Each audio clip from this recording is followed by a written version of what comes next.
Ever think about how one decision, just one, can completely change the course of history? Oh, yeah, for sure. Like a domino effect. Yeah, yeah. Well, today we're going to look at one of those. Yeah. We're diving into a world, get this, where the atomic bomb was never dropped on Japan. Wow.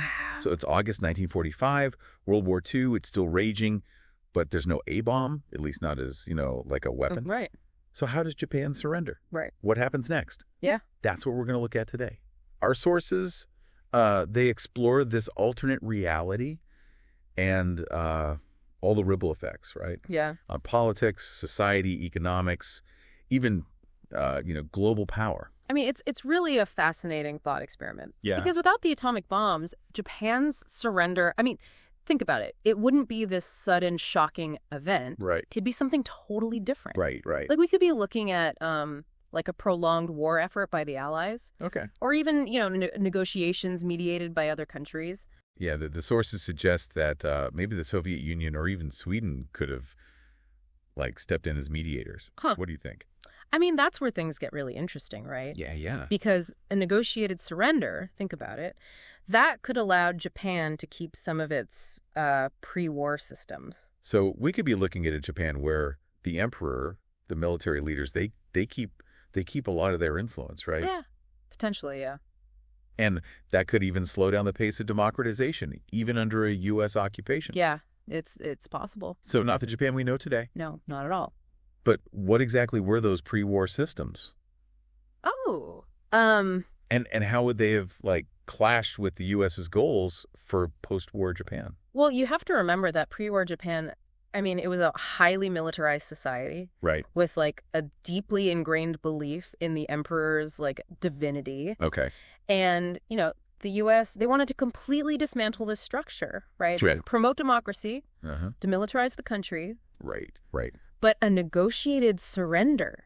Yeah. That could let Japan keep, elements of its imperial system, maybe even its military. Wow. And that would lead to, I mean, you can imagine, a very different political landscape in the post-war era. It's almost like a tug of war, right? Yeah, exactly. The U.S. pushing for these sweeping reforms and Japan clinging to its traditions. Yeah. Would that have created, a more volatile or unstable post-war Japan? I mean, it's certainly possible. Right. That tension, I mean, think about it. It could have led to, ongoing political instability. Oh, wow. And potentially even, violent uprisings or resistance movements. Yeah.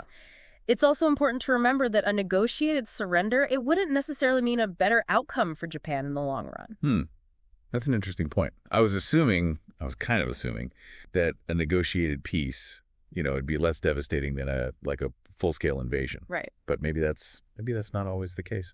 Exactly. A negotiated surrender, it could have come with its own set of harsh terms, right? Yeah. The Allies, especially the U.S., I mean, they might have demanded, significant concessions. Okay. Territorial changes even. Wow. Or even, restrictions on Japan's future development. So even without the A-bomb, we're not necessarily talking about some, peaceful utopia. Yeah. There's still a lot of potential for, conflict and upheaval. Absolutely, yeah. And we can't forget, Yeah. the human cost. Right. I mean, this alternate timeline, sure, it avoids the tragedy of Hiroshima and Nagasaki. Right. But a prolonged conventional war, Yeah. that would still have resulted in, significant casualties Right. and destruction. The sources mention that conventional bombing raids on Japanese cities, Yeah. They were already causing a lot of suffering. Oh, yeah. And a full-scale Allied invasion. Yeah. That would have been incredibly bloody. Absolutely. On both sides. Everyone involved. Yeah. It's hard to even imagine. It's difficult to imagine, the scale of destruction and loss of life. Yeah. And it raises another interesting question, too. Okay. How would Japanese society and culture, right? Uh-huh. How would they have evolved without, the atomic bomb's shadow? Right. Would their art, their literature, their national identity, would it be fundamentally different? That's a really fascinating question. Would we even see, the same kind of anti-war sentiment that we saw emerge in post-war Japan? It's hard to say for sure. I mean, without the visceral horror, right? Yeah. of the atomic bombings, the focus, it might have shifted to the suffering caused by, conventional warfare. Yeah. And so Japanese art, literature, I mean, they might have explored themes of resilience and survival, but through a different lens, So instead of the mushroom cloud, we might see like different symbols Yeah. of wartime trauma, Yeah, right? different symbols. And hardship reflected in Japanese culture. Precisely, yeah. And this brings us to another interesting aspect of this alternate timeline, Okay. the impact on the Cold War. Okay, let's dive into that. Okay. So the Cold War, it was already kind of brewing, right? Yeah. Even before the atomic bombs were dropped. It was there. So how might the absence of nuclear weapons have changed the dynamics between the U.S. and the Soviet Union? Well, you see, I mean, without that terrifying display of atomic power, the arms race could have played out so differently. Yeah. It's possible the nuclear era would have been delayed, Right. or maybe it would have taken a different path entirely. That's a big what if. Yeah. Would the world be a safer place without nuclear weapons? Uh-huh. Or would other forms of warfare have escalated? I mean, it's impossible to say for certain, Yeah. but one thing's for sure. Yeah. The absence of the atomic bomb would have fundamentally altered the balance of power. Remember, our sources suggest that a negotiated Japanese surrender Uh-huh. that could give the Soviet Union more influence in shaping post-war Japan. You're talking about a Japan potentially aligned with the Soviet bloc Yeah. that would send shockwaves through Asia and beyond. Oh, absolutely. Yeah. It could have led to a very different Cold War Right. with different alliances, different flashpoints, Yeah. and perhaps even a different outcome. Wow. Imagine the Korean War Yeah. with a Soviet-backed Japan in the mix. Right. Would it have escalated into a larger conflict? Right. Could we have even seen a direct confrontation between the U.S. and the Soviet Union on Asian soil? It's chilling to think about how close we came to a completely different world. Yeah. But even in this alternate timeline, Yeah. how would the U.S. and Japan navigate their relationship Right. without the shared experience of the atomic bombings? That's a crucial question. Yeah. You see, the bombings created a unique and complicated dynamic between the two countries. Right. The U.S. was both destroyer and rebuilder, Yeah. a source of resentment and gratitude. Okay. Without that emotional weight, Right. their relationship might have been more purely transactional, Okay. more focused on economic and political interests. So less of a sense of shared history and obligation. Potentially, yeah. Mm. It's also fascinating to consider how this alternate timeline would affect the global anti-nuclear movement. Right, because without those stark and horrifying images of Hiroshima and Nagasaki, Yeah. would the movement have gained the same momentum? That's a great point. I mean, the sheer scale of the devastation caused by the atomic bombs, that played a crucial role in galvanizing public opinion against nuclear weapons. Yeah. Without those vivid reminders of the horrors of nuclear war, Right. the movement might have struggled to gain traction. It makes you realize just how much one event can alter the course of history. Yeah. But even in this alternate world, there would still be, challenges and complexities. Oh, of course. Yeah, our sources highlight how a world without the atomic bombs might have seen a slower embrace of Western influence in Japanese society. Right.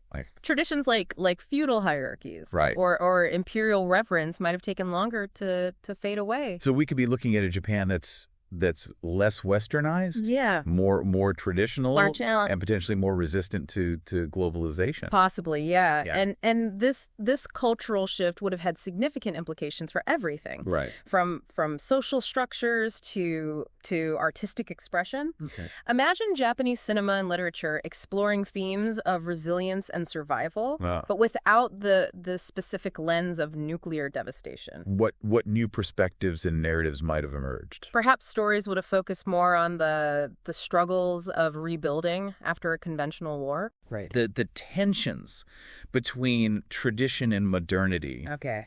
or the complexities of navigating a new world order Yeah. without the specter of nuclear annihilation looming overhead. It's like peering through a window into a parallel universe. Yeah. A world where the scars of war are different. Yeah. The alliances are shifted. Right. And the cultural landscape is is reshaped. It's a world that invites us to consider the countless possibilities that shape history. Yeah. And to reflect on the choices that define our present and future. But even with all these differences, one thing remains constant. Yeah. The human spirit's enduring capacity for both destruction and creation. Absolutely. This deep dive has been a real eye-opener. Oh, yeah. It's shown us that history isn't set in stone. It's a tapestry woven with countless threads. Right. And even the slightest tug can alter the entire pattern. Absolutely. But as we wrap up our exploration, there's one final thought-provoking question to consider. And that is, what if the atomic bomb had just never been developed at all? Would a world without that looming threat, right, have been a more peaceful place? That's a really deep question, a complex question. Yeah. It's tempting to think that if you just remove such a destructive force, right, that it would automatically lead to a more peaceful world. Right. But human history, if you look at human history, it suggests otherwise. The sources point out that even in this alternate timeline, the underlying tensions on ideologies that fuel the Cold War, they would still exist. They'd still be there. We could still see proxy wars, right, espionage, of course, and a constant race for military superiority, just without the nuclear dimension. Exactly. And those conflicts, they could still have devastating consequences. And imagine a conventional war escalating in Europe or Asia, right? Potentially drawing in superpowers and leading to, widespread destruction. Yeah. Even without nuclear weapons, the human cost could be immense. It's a sobering reminder that peace isn't just the absence of certain weapons. Right. It's a constant process. The process, of diplomacy, understanding, compromise. Couldn't agree more. And it's important to remember that even in our own timeline, with the shadow of nuclear annihilation hanging over us, we've managed to avoid a large-scale global conflict for over 70 years. Wow. And that's a testament to the power of diplomacy, deterrence, and the recognition that such a conflict would be catastrophic for everyone involved. So while this deep dive into a world without the A-bomb, it's been really fascinating. Oh, it has. It's ultimately raised more questions than answers. Always does, doesn't it? Would the world be a more peaceful place? Would different conflicts have arisen? We can only speculate. That's the beauty of exploring alternate history. Yeah. It lets us challenge our assumptions, consider different perspectives, right, and appreciate the complexity of the world we live in. It certainly made me think differently about the forces that shape our lives. And the choices that we make as individuals and as a global community. Absolutely. So If you had to leave our listeners with one final thought to ponder, what would it be? I would say this. Whether we're talking about a world with or without the atomic bomb, the responsibility for creating a more peaceful and just future, that rests with all of us. It's a challenge we have to face head on. With courage, with compassion, and a willingness to learn from the past. Even if it's a past that never was. Well said. Well said. Thanks for joining us on this deep dive into an alternate reality. It's been a pleasure. It's been a thought-provoking journey. And we hope it's sparked some new ideas and perspectives for you, our listeners. I hope so too. Until next time, keep exploring, keep questioning, and keep imagining the possibilities.